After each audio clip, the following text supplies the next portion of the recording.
Okay, so my name is Todd Schweeder. I am their diagnostic and customer service manager.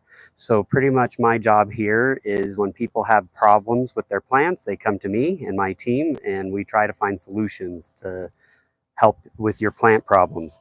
So I'm kind of like a therapist in many ways, it feels like, but hopefully I achieve a better enjoyment in life. So today's class, calling it Utah Gardening 101. And this class is, the intention of this class is we get a lot of people that come to our nursery here, and I often hear like, oh, I'm from Texas and I want this XYZ plant. And we're like, well, that doesn't really grow in Utah. And they're like, oh, what does? Or we get people from California where it's a lot more humid. Or we get people from the East Coast that like you plant something in the ground and it just grows. Okay, Utah is not that way. We're definitely a desert here. So the intention of this class was to try to kind of give some basic understanding of Utah and maybe some of the pitfalls or things you need to be aware of to grow in Utah. How we're going to structure this class is I'm going to kind of have a presentation for 45 minutes, an hour ish, depending on how long we go. And then we're going to open it up for questions. So we're going to leave questions to the end. Part of this is because we are broadcasting it live for those who can't make it into the store, so that they're not, because sometimes questions on a live thing can sometimes be disruptive. So that's kind of the format we're gonna be doing today. So if you have questions, please write them down. You should have a board and a pen and all that jazz in front of you to kind of get going.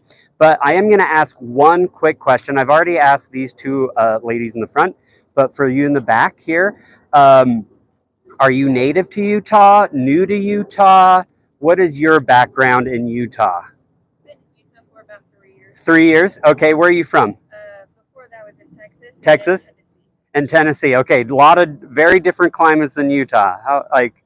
Just under 2 years. Just under 2 years, okay. I came from South Carolina after 26 years being a master gardener. Yeah.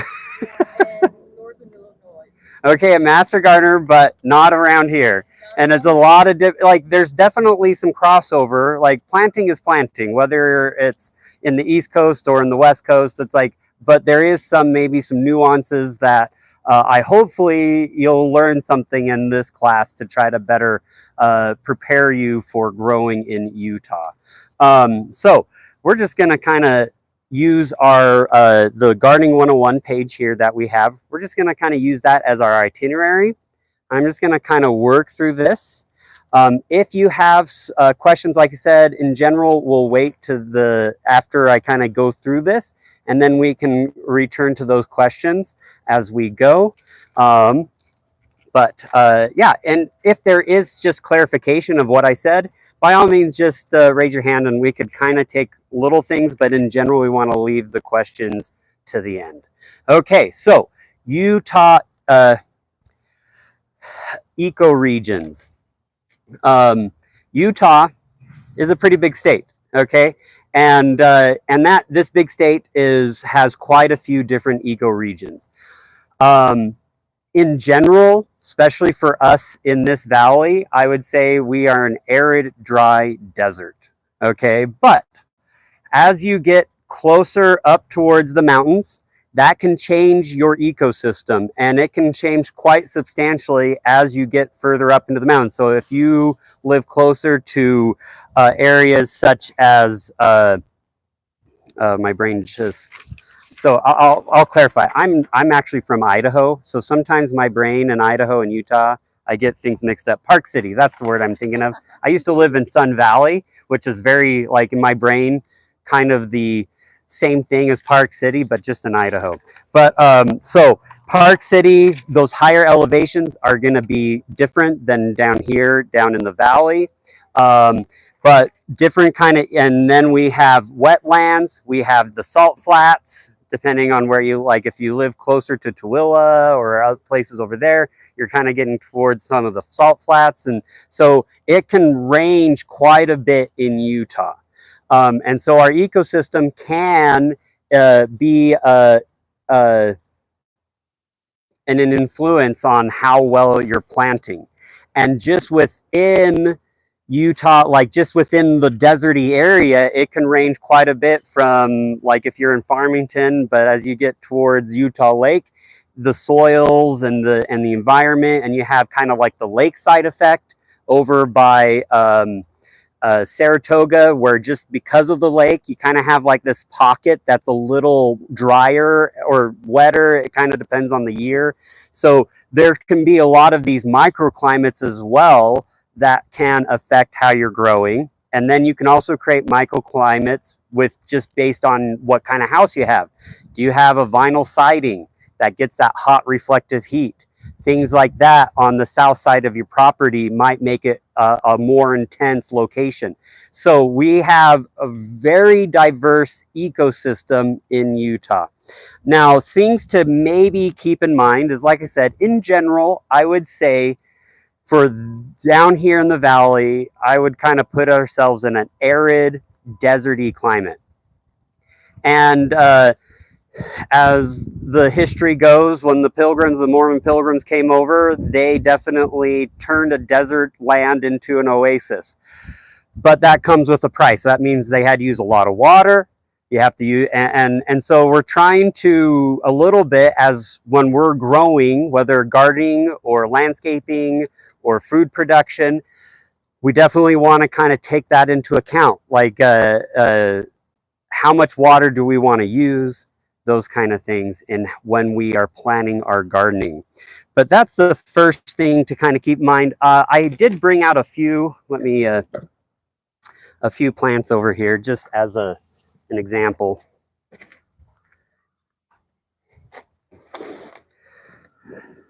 Okay, so first of all, this is sagebrush. What?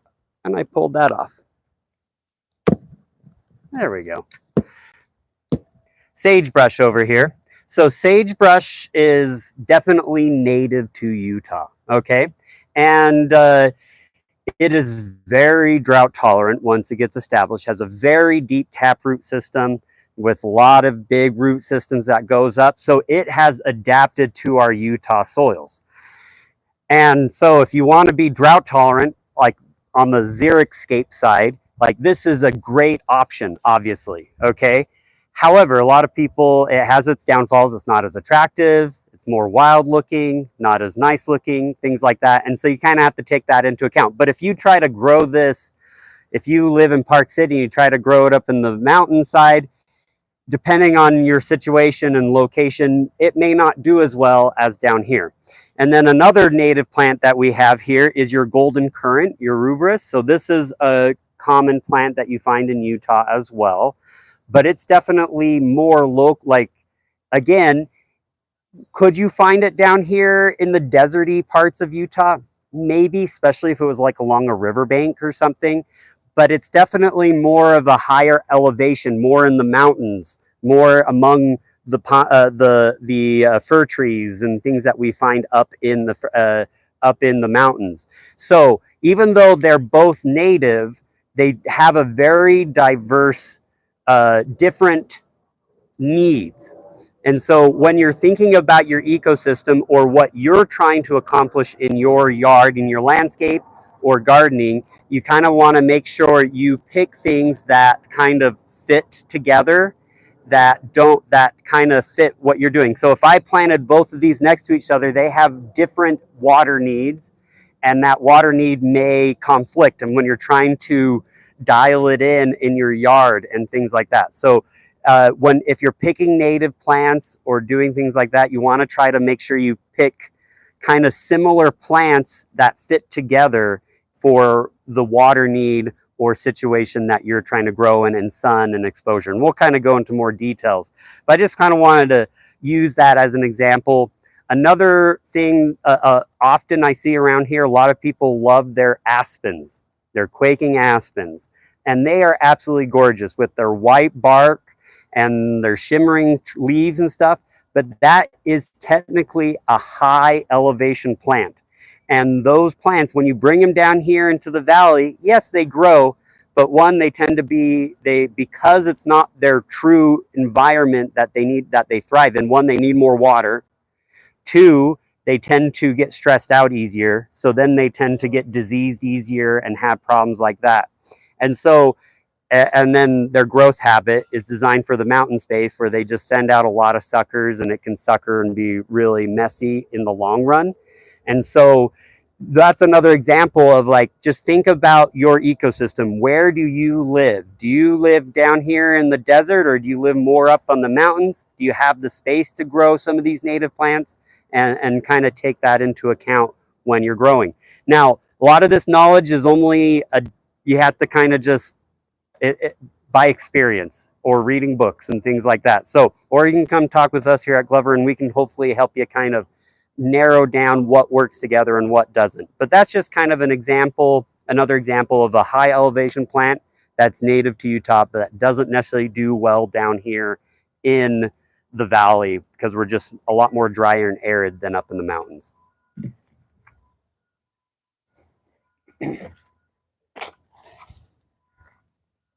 Okay, so the next thing I want to talk about is soil texture. Soil texture can be another factor that can affect how you grow. And so in Utah, we have a very wide range of soil textures as well. The basics of soil texture is you have clay, you have silt, and you have sand. And a combination of those, so those are all different soil textures. Sandy tends to be the biggest grain, like they tend to be bigger granulars, so they don't compact as well. They tend to let moisture fall through the soil, moisture kind of move through the soil better. Okay, silt is the smallest, or did I get that right? Clay is the smallest. Yeah, my brain was like, clay is the smallest, and then silt is kind of a size in between sand and clay. Clay, because it's the smallest, it can compact. It can really push itself together, and so and it can get really hard and heavy, and it tends to keep moisture from sifting as easily through that soil, and so it doesn't go down as well. Now, we have something called a loamy soil, and that's like the ideal scenario, and it's usually a combination of sand, silt, and clay. And because usually you're not like a dune, you're not living on a dune where it's just pure sand, okay? And you're not living on a pot that's just pure clay. So so you're kind of like, usually your soil has a combination of these different kind of soils. Now, some sandy area is, I don't know if it's aptly named because of the sandy soils, but they actually have more sand than clay particles and silt particles, making their soil more sandy in most of that area. But if you live closer to Utah Lake, usually like in Harriman, Riverton, Saratoga Springs, Mountain, what is it? Eagle Mountain, that's the word, thank you. Eagle Mountain, those areas tend to have more clay in their soil, making it a lot harder clay areas. I live in West Valley. I find our soil over there is actually pretty good. I feel like it's a loamy-ish soil. And actually, Utah has some really nice soil here. I was just looking at a soil analysis thing from USU, and a lot, like, this area, when back in the day, was pretty prime farmland in most regards, and had pretty good soils. But there's still those kind of those ecosystems or those pockets of, depending on where you live, that might have harder clay soils and things like that. So depending on where you live may determine that.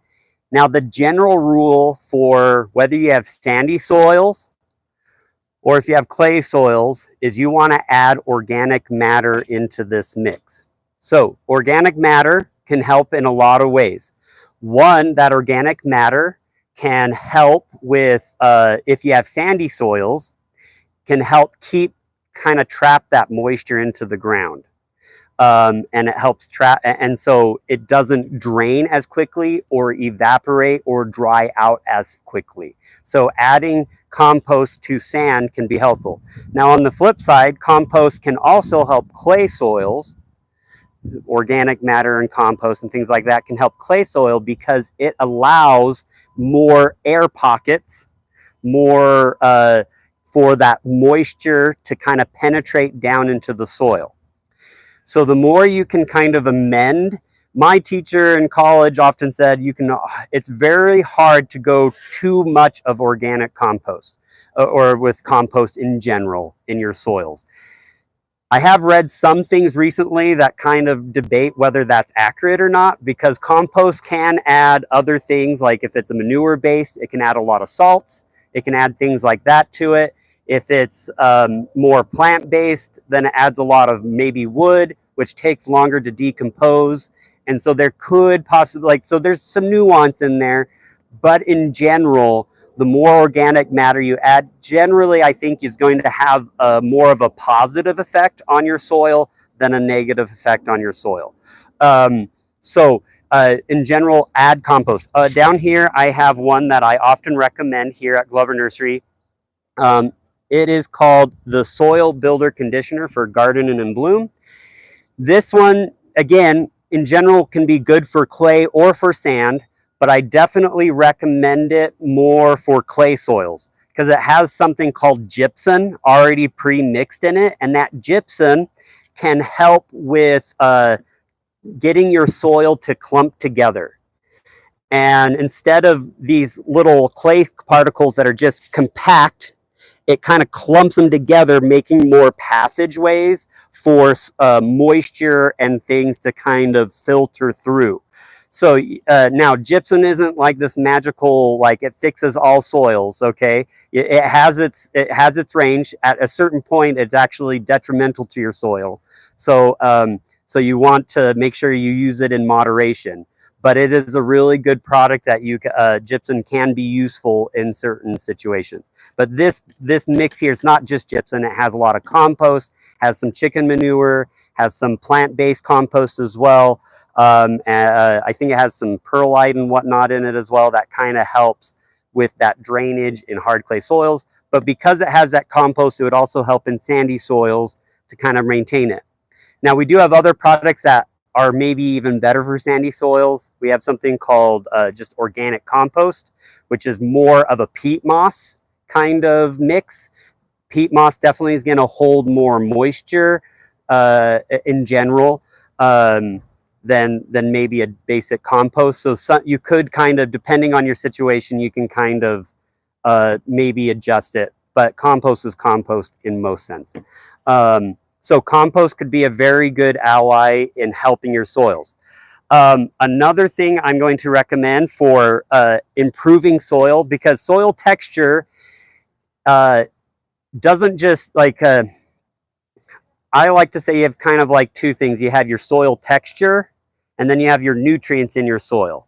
And they're kind of two separate things, but they help each other out a lot. If you have really good texture, you tend to have better nutrients and better growing possibilities. If you can, and that's kind of your foundation when gardening. If you can kind of get your soil good, you tend to have easier ability of growing things. So another product I have here is humic acid, and humic acid is kind of like a fertilizer.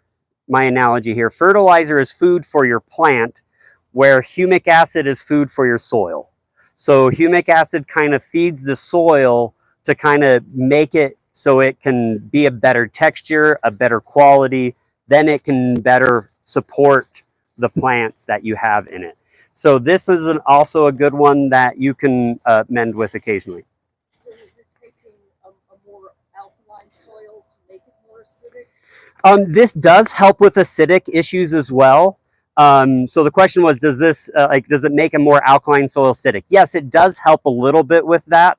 It's a great option to try to make things more acidic. However, it has other properties as well. The cation exchange in the soil, which is the ability for the soil to hold nutrients, it helps with things like that as well. So it has more benefits than just acidifying the soil. But this is an option that can help with improve soil improvement. Like most things, there's always moderation. You never want to like go off the rails on just one thing. You want to kind of do a mix of options. But that's just something to maybe look into further detail, potentially, to kind of hopefully have better improvement in your soil. Okay. So I think that's about what I wanted to talk about. If you have any questions, we can adjust those during the question hour. Soil HP. Soil HP is kind of the next category of our soils. Again, we want to really, the soil is the foundation of planting. Oh, pH. Did I say HP? pH. Okay, so soil pH. So soil pH is usually a range of, the pH scale is, I think, 1 to 14 on the spectrum. Obviously, the lower the number, the more acidic it is. The higher the number you go, the more alkaline or basic your soil is. When it comes to plant science, the ideal for most plants is 6.5, which is 7 is neutral on the pH scale. So you want to be around that 6.5 is ideal. Okay, now being in Utah, we do not have ideal pH soils. Just the nature of our alkaline, our soil, how heavy it is, the kind of water we have in Utah, it tends to be more alkaline, more basic. And we'll go into details here what that means to your plants. Now, just because 6.5 is ideal doesn't mean that your plants can't handle a more alkaline soil. It just maybe means that you need, as a grower in Utah, you may need to be more particular of what plants you grow. So on our list here, we kind of have a very short list. It can be more extensive, of alkaline tolerant plants versus acid loving plants. Those who are not from Utah and are used to things like azaleas and blueberries and blue hydrangeas and things like that, those need more acidic soils to do well in our soils. So can those grow in Utah? Yes, they can. They're like, as far as their ability to handle our winters and our soils, in general, they can handle most of what Utah has to offer, but if the soil is too alkaline, they're going to struggle. They're not going to do their best, and they're going to potentially kind of eventually die out. So you'd have to be more on top of acidifying your soil. I usually tell people acidifying your soil in Utah is kind of an uphill battle, just because as you water and as you take care, even if you start with a really acidic soil, just over time, just based on the kind of our situation here in Utah, it's going to revert back to being more alkaline in most cases. And so it's kind of, you're always treating your soil if you have those kind of plants. Now, for example, blue hydrangeas, this endless summer hydrangeas, they're blue. However, they can handle our alkaline soils just fine. They're just not going to be blue. They're going to be more of like a pink color. So they can grow in our alkaline soils. They just may not be the color you want them unless you acidify your soil. Blueberries are another really prime example. Blueberries prefer, on that pH scale, they prefer something more like 5.5-ish, around that area. And so they like it even more acidic than the typical 6.5 that most plants like. Talking about acidity, I have a few products here.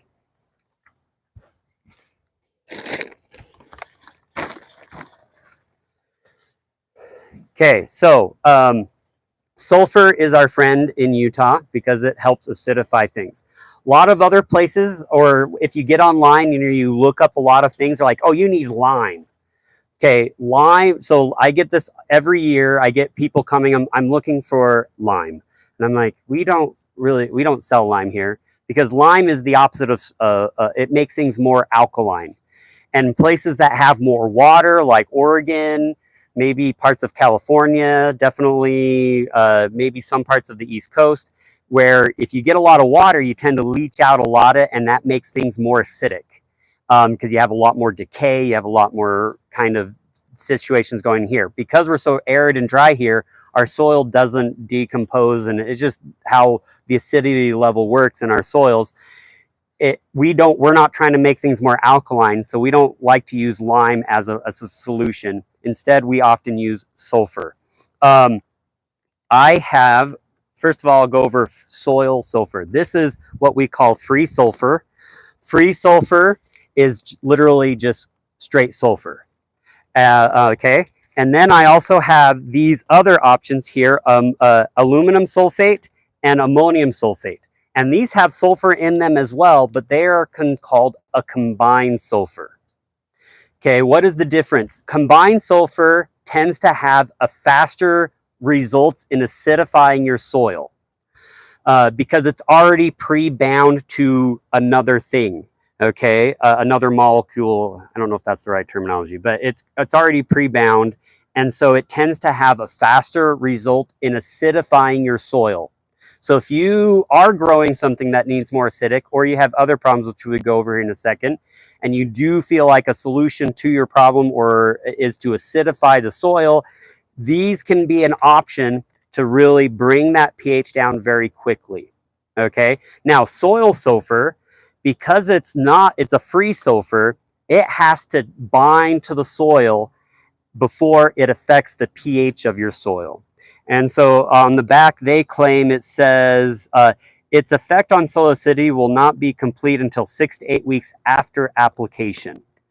So if you are trying to acidify your soil, if you decide that's a solution you need to try, I often recommend this more in the spring when plants are starting to get active, so that you have that time. Now, because it binds to your soil, it tends to have a longer residual, or not what residual is not, it just lasts longer in soil. It doesn't leach out as quickly. Where these ones are pre-bound, they tend to leach out more quickly, and so then you have to apply it usually more often. Now, the difference between these ones is this one, aluminum is what the other ingredient is, and that's not really anything plants need per se, where this one has ammonium, which is nitrogen. So this has a lot of nitrogen in it. So I recommend this one often for berries, especially raspberries. They like that high nitrogen to promote cane growth and things like that, but it also has that sulfur to bring that pH. A lot of berries in Utah like to be more acidic, kind of like blueberries, but blueberries are the only ones that I can think off of the top of my head right now that are really particular.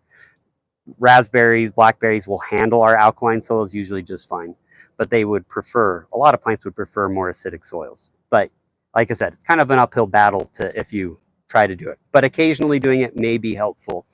And then, as was mentioned before, humic acid can help with acidity, but it's not going to bring that pH down substantially.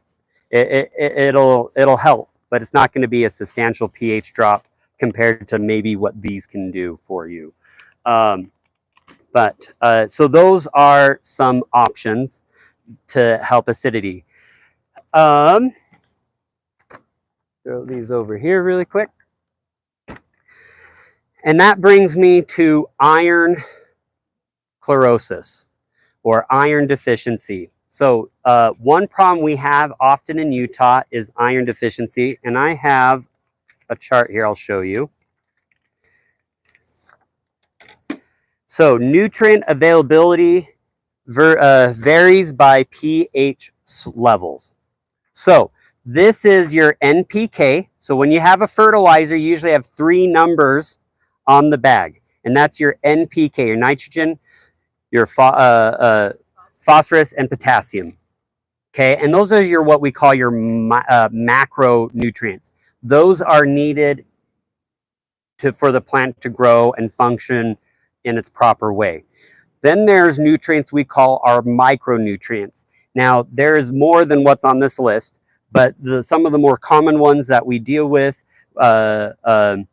sulfur, calcium, magnesium, iron, manganese, boron, copper and zinc, and molybdenum. I don't know how to say that. That one I don't deal with too much. So, molybdenum. There you go. So, this is the pH scale. On their scale, they have 4 and they have 10, and then 7 is neutral. And you can kind of see if we're around the 6.5 right here, all these different micro and macronutrients on average are the biggest that they can be. Like obviously some of these could be bigger over here, which is more basic soils.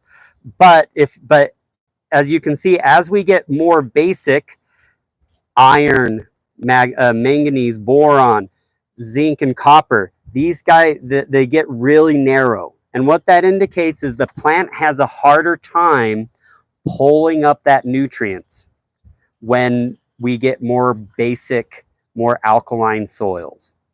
So in Utah, if you ever see yellow trees, which we see a lot, I see a lot of, especially on maples, but I see it on other plants as well. Yellow trees, that is often an indication of an iron deficiency, which is because of our high alkaline soils, is one reason why that might be the problem. So, the more alkaline it is, the harder the tree has in taking that nutrients out of the ground. It kind of like the more alkaline, it kind of gets bound up. And even if your soil has a lot of iron in the ground, if you're too alkaline, it just can't get it. The roots just can't get it. So acidifying could be a solution to that, because you can bring that pH up and then all of a sudden it releases that bound up nutrients that's in the soil, allowing the plant to get that iron out of the ground. Okay, so that could be one solution. Now you could just be deficient. Even if you have, like, let's say you have a decent pH in your soil, you're around 7, you're not too alkaline. But if you don't have the iron in the ground, that could also be a reason why you get that yellowing, or it could kind of be a combination of the two. Maybe you're deficient in iron, but you also have a high pH in your soil, and you kind of need to approach it 2 ways. So, again, we already talked about acidifying soil. That's one solution to deal with iron deficiency, but we also have a common solution in Utah that you may deal with is chelated irons. Okay, we sell here 2 varieties. The first one that I usually recommend for people if you have an iron problem is this EDDHA chelated iron. And what this is chelated iron is kind of the same, similar to maybe aluminum sulfate or ammonium sulfate, where it's pre-bound, making that iron easier to be taken up by the plant. So it doesn't get, it kind of bypasses the soil problem of being too alkaline. Okay. And so because this is pre-bound, it's easier for the plant to get up. Now, not all chelated irons are considered equal. This is also has a chelated iron, but this EDDHA tends to do better with higher pH soils, because it's still, pH still can be effective. It's just not maybe as it kind of bypasses it to a degree.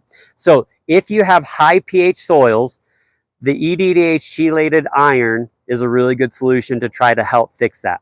Now, the downside with this is just iron. And as you saw on this chart here, There's not just iron that is affected by low pH soils or high pH soils. We also have these other ones. And that's where this one comes in handy, because this one also has those other micronutrients, copper, manganese, and zinc. So this one can be also a really good resource in your tool to help plants that are struggling to kind of fix that problem. Now, an iron deficiency often, uh, there can be several things that can cause a plant to go yellow. But if it goes yellow with green veins and it's on the outside of the newer leaves are turning yellow, that's usually a really good indication it's an iron problem. If the new leaves are green and the old leaves are yellow, that usually means it's more of a nitrogen problem.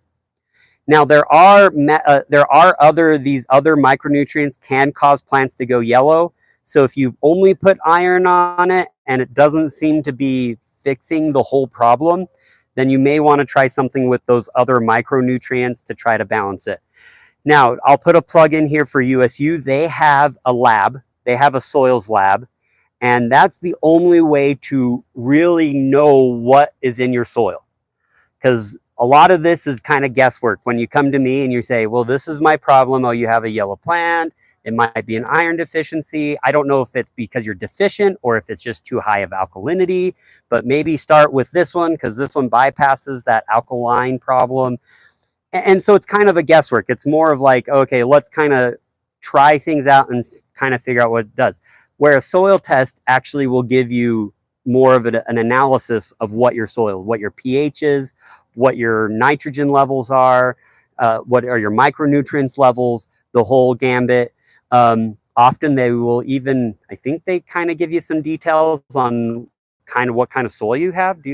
I think they do that as well. But USU, they have a soils lab. If you just Google USU soil test, you'll get it'll give you some directions on how to take your sample, how to mail it in, how much it costs. They have two, I think they have one that's just NPK. I would definitely pay for the more in-depth analysis, so you get the micronutrients and the pH and the whole gambit. So that's a really good, especially if you're having problems growing and you're always hitting and missing the mark on getting plants to do well. Doing a soil test is a really great way to kind of be maybe more for sure what you're dealing with in your soils. So USU has that great service that's really good. The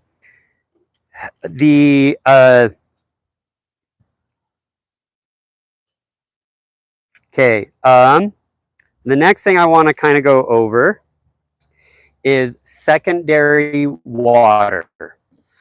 Secondary water in Utah, this is going to be maybe for those who aren't used to Utah. I think most of you here have been here probably long enough. Have all of you heard of secondary water or irrigation water? Sometimes they call it gray water. So secondary water, because it's cheaper, because it's not filtered, has more larger particles in it and whatnot. And you can get secondary water from a lot of resources. Some resources come from the mountains. So if you live more like in Lehigh or Sandy or Draper, sometimes if you have secondary water, a lot of that water comes from runoff from the mountains. Depending on the kind of snow year we had, kind of determines how long you can pull water from the mountains. A lot of those places, after they run out of water from the mountains, they will then you'll start getting water from Utah Lake.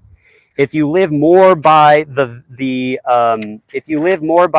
Jordan River or Utah Lake, such as Harriman, West Jordan, South Jordan, Riverton, Saratoga Springs, some parts of Lehigh, if you live closer to the river and Utah Lake, then you tend to get secondary water from Utah Lake. And Utah Lake, even though it's not the Great Salt Lake, it's still kind of part of that Bonneville Lake from back in the day, like hundreds of millions of years ago. And there's still a lot of salt and sediments and runoff from farmlands and things that go into Utah Lake. And there's and the main concern that I deal with Utah Lake as a gardener is the salt. So Utah Lake has a lot of salt in it. And if you are watering with secondary water, you are adding salt to your soil. And some plants are pretty tolerant for that salt, but some plants do not handle that salt, not like at all. Or if they do handle it, they handle it for a few years and then they start to struggle. And so if you have secondary water, that is also something to consider depending on where you're living, whether you need to make sure you pick plants that can tolerate that salt. What salt does is it binds around the root system.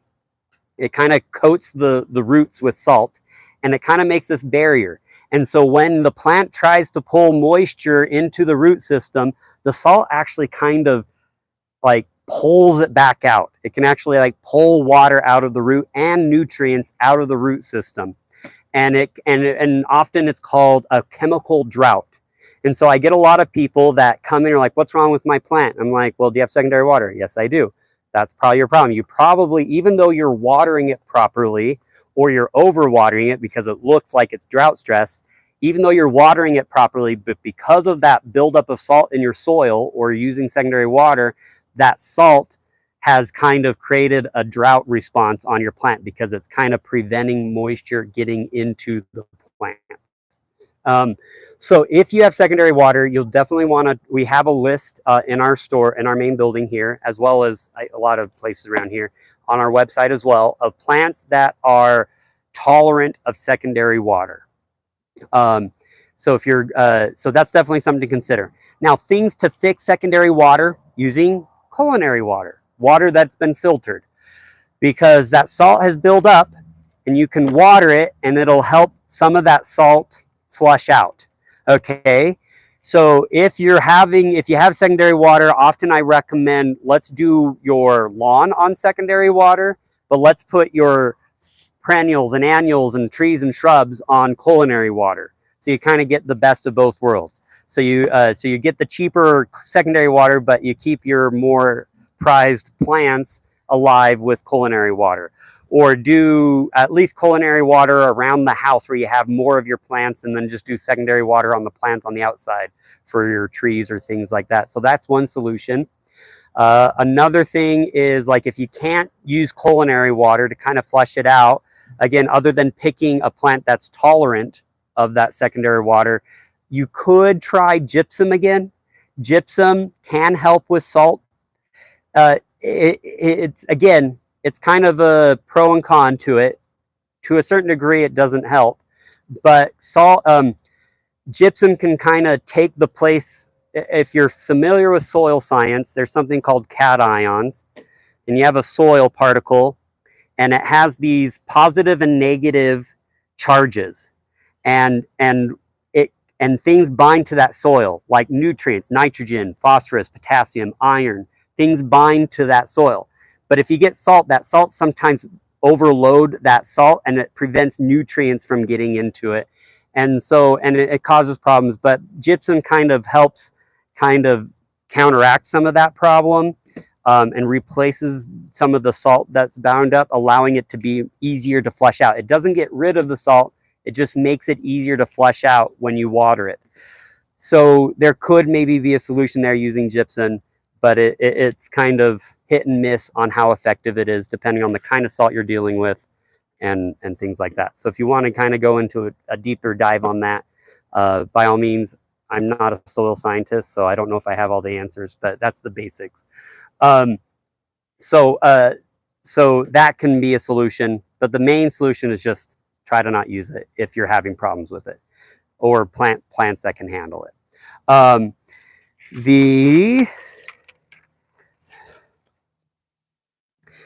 Also, Utah, that secondary water also has a lot of minerals in it that then make your soil more alkaline. So I do find people that have iron deficiency problems or high alkalinity problems, which result in some of these nutrient deficiency problems, often live in areas that have secondary water. The other thing to consider, if you live in places kind of like Riverton or Daybreak, where you have culinary water, but a lot of those areas used to be farmland that used Utah Lake water.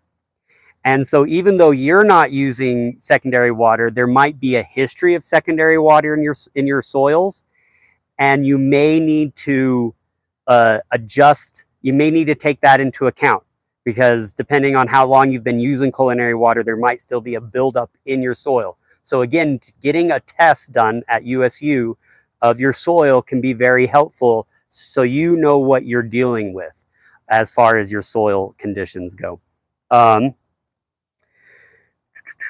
Okay, the next thing, make sure,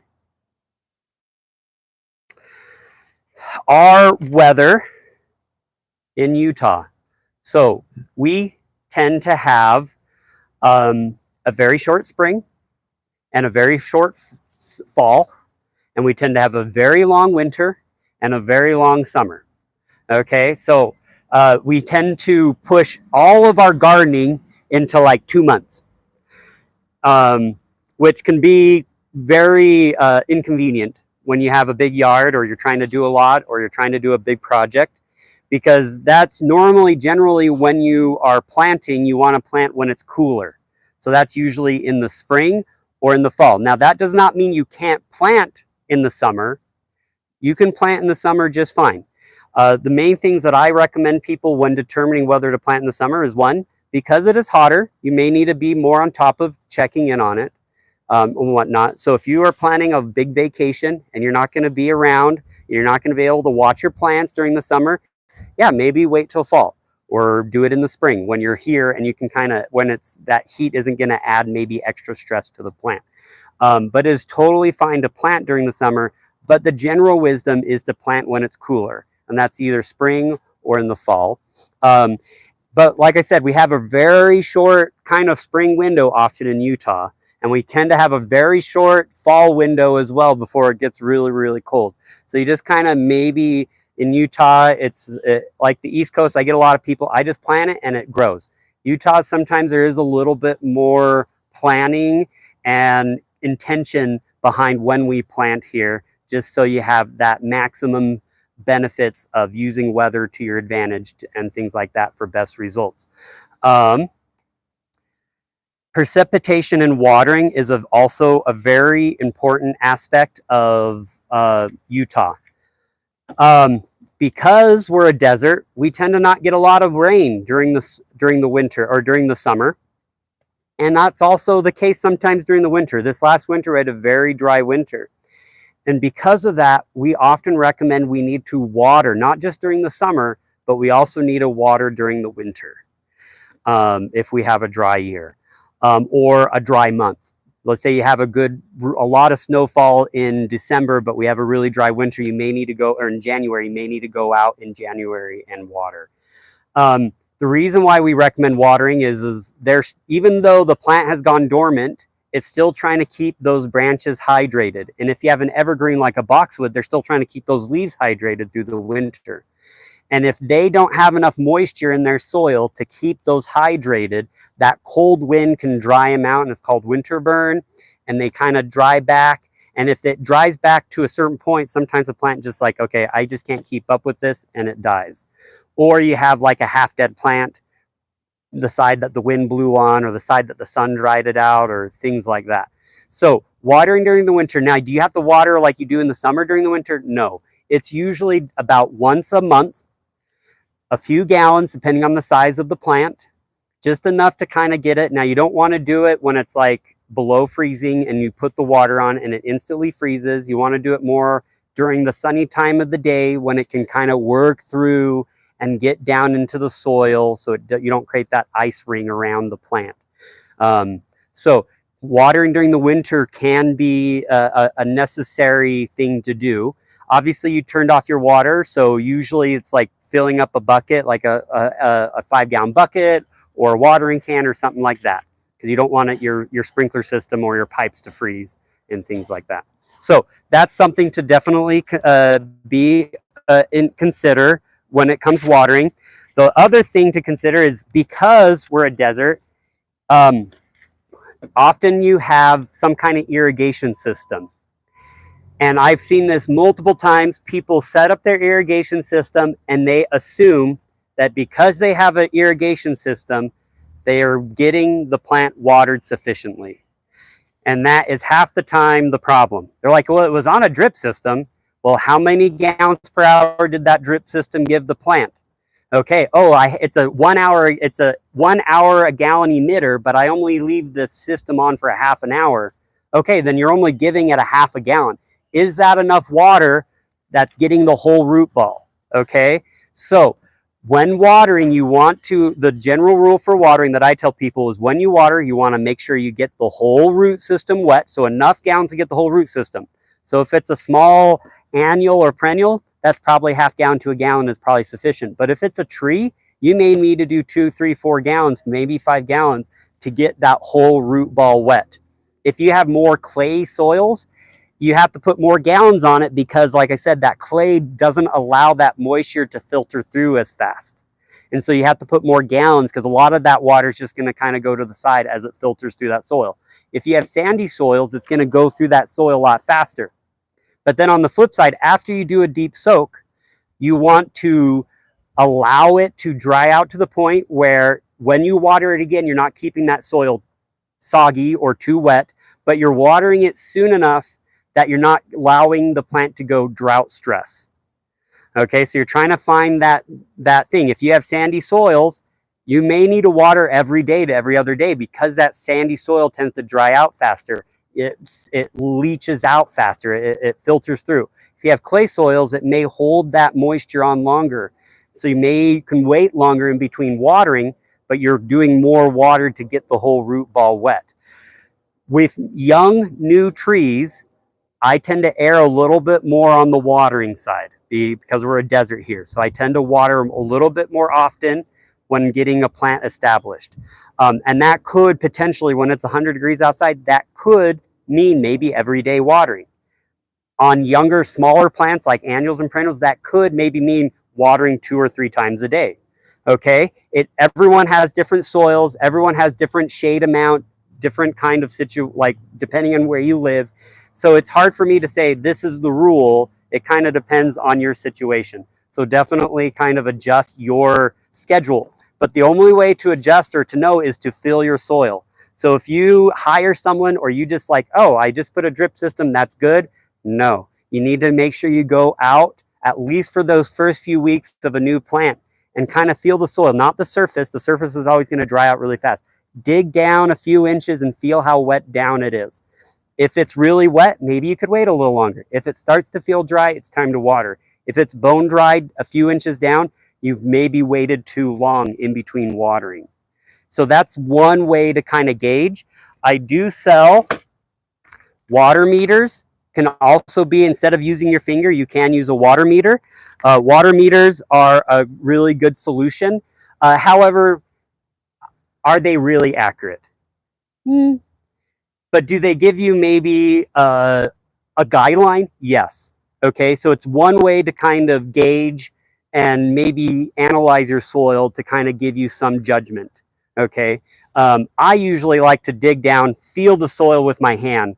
I just have a better sense with my hand, but then I'll stick this in. I'm like, okay, so when it feels this wet to my fingers, this is where it's on the dial, and then I can kind of use that as a gaugement for me to kind of know how wet or dry my soil is. Because sometimes it's like, well, it's on the dry. What does that really mean in this meter? Feel it. I'm a big component of feeling the soil. We're gardeners here. Get dirty. Enjoy the soil. And enjoy the peace that comes from actually feeling soil. So that is one thing. I'm running out of time, so I'll let you kind of read, but we have soil exposure, sun exposure, and reflective heat. Because we're a higher elevation, our UV index tends to be higher. And so plants that handle, like, let's say, a good example is hydrangeas.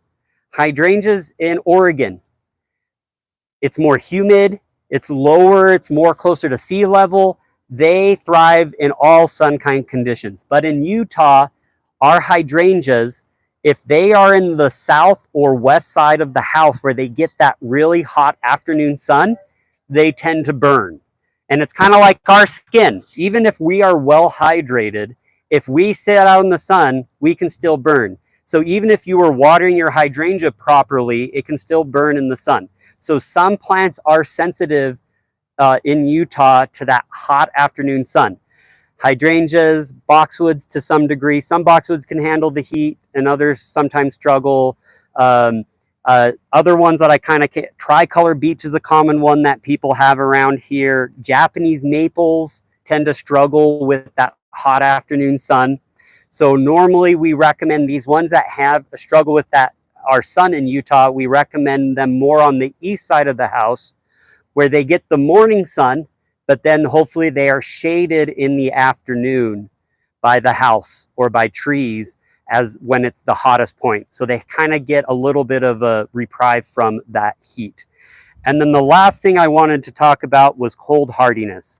According to the USD hardiness zone, I think a lot of parts around this area are around a 7A. Okay. However, I usually tell people do 6 or lower to be on the safe side. And what that zone is, it has it on, I think on our list, you can kind of read a little bit about that, but generally 6 or lower. So my one example I have is this plant right here. This is a very popular plant that, that people buy around here. And if I look at the tag, it often says it's a perennial. But if I look at the zone on it, it says zone 8 to 11. So a lot of people see this, they love it. They come from California, which is a zone 8, or they come from Texas, which is a zone 8, or other areas that are a warmer climate. They come here, they see that, they buy it, and then they complain to us that it died. And we're like, well, it's an annual in our location. Like, just because it's a perennial somewhere else doesn't mean it's a perennial here in Utah. And this is one of the common ones that people always buy thinking that's going to come back each year, and it will not, because it is a cold, it can't handle how cold we get during the winter. So when you're doing your research and you're trying to figure out what plants you want to grow, maybe look into the zone.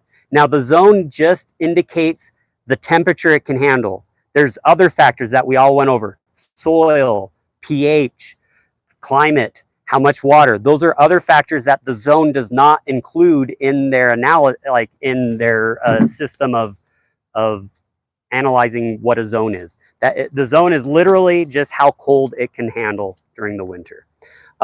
So I'm gonna let me just really quickly, I'm gonna kind of wrap it up here. So that is our Utah 101, and we're now going to open it up to questions.